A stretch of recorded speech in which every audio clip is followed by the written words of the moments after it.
ওকে, so এতক্ষণ যেটা পড়লাম যে কি যে বুক বিল্ডিং কাকে বলে সেটা করছিলাম। তো বুক বিল্ডিংয়ে কি হলো, কোম্পানি আমাকে এতক্ষণ যেটা জানলাম একটা তোর দিয়ে দিল, একটা প্রাইস ব্যান্ড আমাকে দিয়ে দিল, সাপোজ 100 থেকে 120-র মধ্যে একটা প্রাইস ব্যান্ড দিয়ে দিল। এবারে কি হয়, এবারে হয় হচ্ছে বিডিং প্রসিজিওর শুরু হয়, বিডিং প্রসিজিওর। এবারে কি হয়, প্রসপেক্টিভ ইনভেস্টার্সদের কাছ থেকে বিডিং শুরু হয়। কি ধর সাপোজ 100, 101, 102 এই চলতে চলতে চলতে চলতে 120, ঠিক আছে। এবারে কেউ কেউ 100-তে বিট করলো, কেউ কেউ 101-এ বিট করলো, কেউ কেউ 102-তে বিট করলো, কেউ 103-এ বিট করলো, এরকম করতে করতে কেউ 120-তে বিট করলো, ঠিক আছে। তো কি হচ্ছে, বিডিং হচ্ছে। তাহলে আমি কি বললাম, ইনভেস্টার্সদের কাছ থেকে এবার বিডিং প্রসেস শুরু হলো, যে আমার প্রাইস রেঞ্জটা হচ্ছে এত, এর মধ্যে আপনারা এবার বিট করুন, ঠিক আছে। বিট করলাম। এবারে অন্য সময় কি হয়, বিডিংয়ে আমরা যখন দেখি অকশন ফকশন হয়, হাইয়েস্ট যে মানে প্রাইজের বিট করে সে কিন্তু ফাইনালি জিতে যায়, তাই আমরা জেনে এসেছি হাইয়েস্ট প্রাইস যে বিট করে সে জিতে যায়, ঠিক আছে। কিন্তু এই ক্ষেত্রে কি হয়, যেই প্রাইজে এর মধ্যে যেই প্রাইজে ম্যাক্সিমাম নাম্বার অফ বিডস আমি রিসিভ করব, এর মধ্যে যেই প্রাইসে ম্যাক্সিমাম নাম্বার অফ বিডস আমি রিসিভ করব, সেই প্রাইসটা হয়ে যাবে আমার ফাইনাল শেয়ার প্রাইস। সাপোজ আমি ধরলাম 101-এ আমার 2টো বিড পড়েছিল, 102-এ আমার 4টে পড়েছিল, 105-এ আমার 1টা বিড পড়েছিল, 101-এ 2টো, 102-এ 4টে, 105-এ 1টা, 115-তে আমার 10টা বিট পড়েছিল। আবার আমি বলছি কটা, 101 প্রাইজে আমার 2টো বিট পড়েছিল, 102-তে 4টে, 105-এ 1টা, আর 115-তে আমার 10টা বিডিং পড়লো। মানে 10 জন ইনভেস্টার এগ্রি হচ্ছে 115-তে কেনার জন্য, একজন ইনভেস্টার রেডি হচ্ছে 105 টাকায় কেনার জন্য, 4 জন রেডি হচ্ছে 102 টাকায় কেনার জন্য, 2 জন রেডি হচ্ছে 101 টাকায় কেনার জন্য। তাহলে এই সময় তোরা হয়তো ভাবতে পারিস যে ম্যাম তাহলে তো 115 টাকাই হয়ে যাবে। হ্যাঁ, কিন্তু এটার মানে এই নয় যে 115 টাকা হাইয়েস্ট বলে সেটা হলো। 115 টাকা প্রাইসটা কেন আমার ফাইনাল শেয়ার প্রাইস হলো, কেন হলো, এটা যে হাইয়েস্ট এবং 101, 102, 105 তাই জন্য নয়, কিন্তু এইটা ফাইনাল শেয়ার প্রাইস হলো এই কারণে, কারণ হচ্ছে এইখানে এই 115 টাকায় আমি ম্যাক্সিমাম বিড রিসিভ করেছি, ম্যাক্সিমাম বিড আমি রিসিভ করেছি। ক্লিয়ার? এইটা হতে পারতো, সাপোজ ধর এবার আমি আরেকটা যদি এক্সাম্পল দিই, ধর 101 টাকায় 10টা বিড, 102 টাকায় 5টা বিড, 103 টাকায় ধর 2টো বিড, ঠিক আছে। তাহলে এখানে আমার ফাইনাল শেয়ার প্রাইস কোনটা হতো, ফাইনাল শেয়ার প্রাইস কিন্তু হাইয়েস্ট প্রাইসটা হচ্ছে না এখানে, যেই প্রাইস আমি maximum number of bid receive করছি 10টা, দেখ 5, 2, 10টা বেশি, 10টা রিসিভ করেছি কত টাকার জন্য, 101, so 101 will become my final share price, the price at which the maximum number of bids have been received. Clear? So this is the entire book building mechanism or procedure. তাহলে কি হচ্ছে, book building is an investor driven pricing technique. It is an investor driven pricing technique where the company gives a price band consisting of the floor and the cap price, and the cap price must not exceed 20% of the floor price. Okay, now bids are invited from prospective investors, and the price on which the maximum number of bids have been received shall become the final share price. Clear? এটা হচ্ছে বুক building mechanism. So কেন কোম্পানিকে বুক building মেকানিজমে আমি issue করতে হচ্ছে, কেন, why? আর এই book building mechanism is a very new technique. এই ক্যাপিটাল মার্কেটের যে এত রেভলিউশন হচ্ছে, ক্যাপিটাল মার্কেট এত চেঞ্জ হচ্ছে, এই যে চেঞ্জেস, তোদের কোয়েশ্চেন আসতে পারে what are the recent changes in the Indian capital market. তখন রিসেন্ট চেঞ্জেসের মধ্যে কী কী এসছে, রেগুলেটর্স, তারপরে তোর কী কী জিডিআর, এডিআর, তার উপরে তোর book building mechanism, very important change. হঠাৎ করে একটা নতুন মেকানিজম নিয়ে আনা হয়েছে বুক বিল্ডিং, সো এইগুলো তখন লিখতে হবে। ক্লিয়ার? সো এই বুক বিল্ডিং মেকানিজম কেন করছি, যদি আনলিস্টেড কোম্পানি বা লিস্টেড কোম্পানি ওই নর্মসগুলো ফুলফিল না করে, কি নর্মস, পাবলিক ইস্যুর নর্মস যদি ফুলফিল না করে, তখন আমাকে কি করতে হবে, তখন সেই ক্ষেত্রে আমাকে বুক বিল্ডিংয়ে যেতে হবে, এন্টায়ার ইস্যুটা আনতে হবে through book building mechanism, provided minimum 75% have been subscribed by QIBs, qualified institutional buyers. Clear? আচ্ছা, এবারে তোদের কোয়েশ্চেনে আসতে পারে যে book building mechanism, give a note on book building mechanism.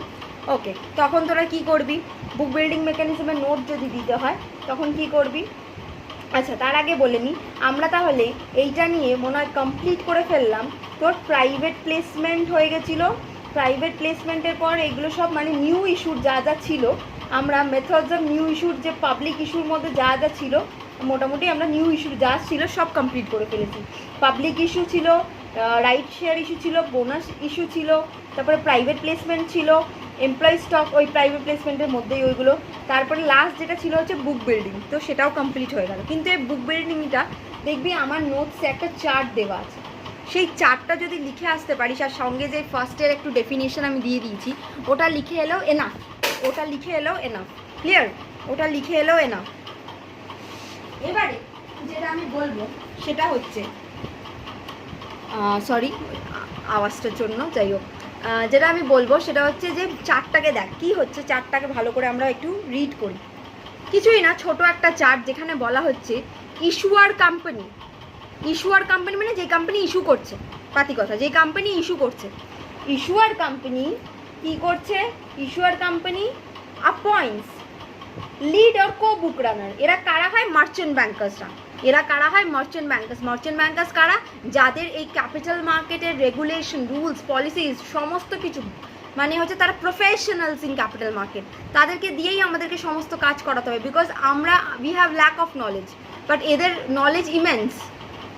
ঠিক আছে? তো কি হয়? ইস্যুয়ার কোম্পানি লিড বুক রানার বা কো বুক রানারকে অ্যাপয়েন্ট করছে। এরা কারা? Merchant bankers. মানে এরা কোম্পানির বিহাফে এই বুক বিল্ডিং মেকানিজমটা ক্যারি আউট করবে। ঠিক আছে? তারপরে দেখবি কি বলছে, এবারে যে লিড বুক রানার সে সিন্ডিকেট মেম্বার্সদেরকে আবার অ্যাপয়েন্ট করছে। সিন্ডিকেট মেম্বার্স কারা? সিন্ডিকেট মেম্বার্স হয় হচ্ছে আন্ডার রাইটার্সরা। প্রথমে কোম্পানি মার্চেন্ট ব্যাংকার্স অ্যাপয়েন্ট করলো, মার্চেন্ট ব্যাংকার্সরা কী করলো? আন্ডার রাইটার্স অ্যাপয়েন্ট করলো। ক্লিয়ার? এবারে বিডিং কালেকশন সেন্টার ফাইনালাইজ হচ্ছে। দেখ লেখা আছে হ্যাঁ, ফাইনালাইজ বিডিং কালেকশন সেন্টার্স, মানে কোথায় বিডিং প্রসিজারটা ক্যারি আউট করবে সেই সেন্টারগুলো কি হচ্ছে? ফাইনালাইজ হচ্ছে। ক্লিয়ার? বিডিং সেন্টার্সগুলো ফাইনালাইজ হচ্ছে। তারপরে দেখ filing of draft of a document with SEBI. আমাকে তো সেবি আমার সবথেকে ইম্পর্টেন্ট রেগুলেটর, আমাকে তো সেবিকে জানাতেই হবে। তো একটা ড্রাফট অফার ডকুমেন্ট আমি পাঠালাম যে আমি এরকম বুক বিল্ডিং মেকানিজম আনতে চাই, সেবিকে আমি সেবির পারমিশন নেওয়ার জন্য পাঠালাম। এবার দেখ লেখা আছে red hearing prospectus with ROC. আমাকে রেড হিয়ারিং প্রসপেক্টাস সবসময় আমরা পড়ে এসেছি লতে, যাই হোক না কেন আরওসিকে আমাকে ইনফর্ম করতেই হবে। তো কী হলো? আমি রেড হিয়ারিং প্রসপেক্টাস ইস্যু করলাম, কার সঙ্গে? আরওসিকে দিয়ে এলাম। ঠিক আছে? তারপরে কি একটা ইস্যুর আগে প্রি ইস্যু অ্যাডভার্টাইজমেন্ট দিলাম, জানাতে তো হবে লোককে। এই যে red hearing prospectus and all এগুলো তো লোককে জানাতে হবে। সো আমি কি করলাম? একটা প্রি ইস্যু অ্যাডভার্টাইজমেন্ট দিলাম। নেক্সট দেখ, নেক্সট কি হলো? Issue opens. এরপরে ইস্যু ওপেন্স হলো, মানে ইস্যু শুরু হলো। আচ্ছা, এবারে দেখ investor submits form at bidding centres. ঠিক আছে, হতে পারে যে অনেকে অনলাইন বিডিং করছে, হতে পারে অনেকে কি করছে? অনলাইনে বিড করছে, আবার অনেকে হতে পারে যারা অনলাইন ভরসা করে না, তারা ফর্ম পাওয়া যায়, সেই ফর্মে বিড করে সেই ফর্মটা অনলাইন বিড মানে যে সেন্টারগুলো রয়েছে সেই সেন্টারে গিয়ে সাবমিট করে এলো ইনভেস্টার্সরা। ঠিক আছে, নয় অনলাইন বিডিং করছে, আর নয় কি করছে?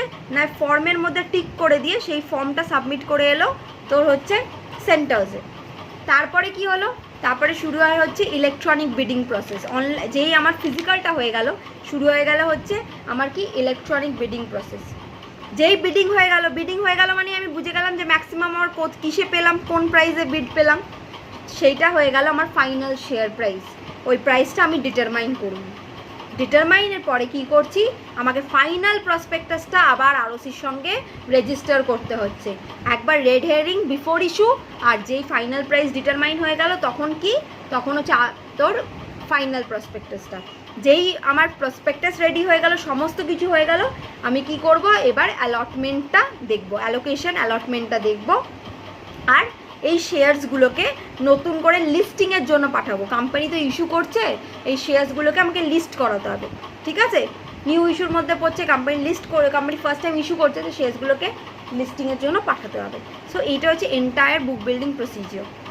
ক্লিয়ার? তাহলে কি হচ্ছে, কোম্পানি এলবিআর অ্যাপয়েন্ট করছে, এলবিআর সিন্ডিকেট মেম্বার্স অ্যাপয়েন্ট করছে, তারপরে আমরা বিডিং কালেকশন সেন্টারগুলো ফাইনালাইজ করছি, তারপরে একটা ড্রাফট ডকুমেন্ট আগে সেবির সঙ্গে দিচ্ছি, তারপরে ড্রাফটের পরে রেড হেরিং প্রসপেক্টাস আরওসিকে দিচ্ছি, একটা অ্যাডভার্টাইজমেন্ট দিচ্ছি, বিডিং কালেকশন সেন্টার ইস্যুটাকে ওপেন করছি, বিডিং কালেকশন সেন্টারে আমি কি করছি, আমি ওই বিডসগুলো কালেক্ট করছি, ফিজিক্যাল বিডসগুলো, তারপরে ইলেকট্রনিক বিডিং শুরু হচ্ছে, তারপরে ফাইনাল শেয়ার প্রাইস ডিটারমাইন হচ্ছে, তারপরে ফাইনাল প্রসপেক্টাস আরওসির সঙ্গে ফাইল করছি আরওসির সাথে, আর দেন আমি অ্যালটমেন্টের ম্যানার দেখছি, আর ফাইনালি কি করছি, ফাইনালি হচ্ছে আমি অ্যাপ্লাই করছি ফর লিস্টিং। ক্লিয়ার? এটা হচ্ছে এন্টায়ার বুক বিল্ডিং মেকানিজম, ভেরি ইম্পর্টেন্ট, তাই জন্য ভালো করে কর। আর যদি কোনো কোয়েশ্চেন্স থাকে, এনি কোয়ারিজ আমাকে জানাবি, সেটা আমি আবার বলে দেবো। ওকে, থ্যাংক ইউ ক্লাস।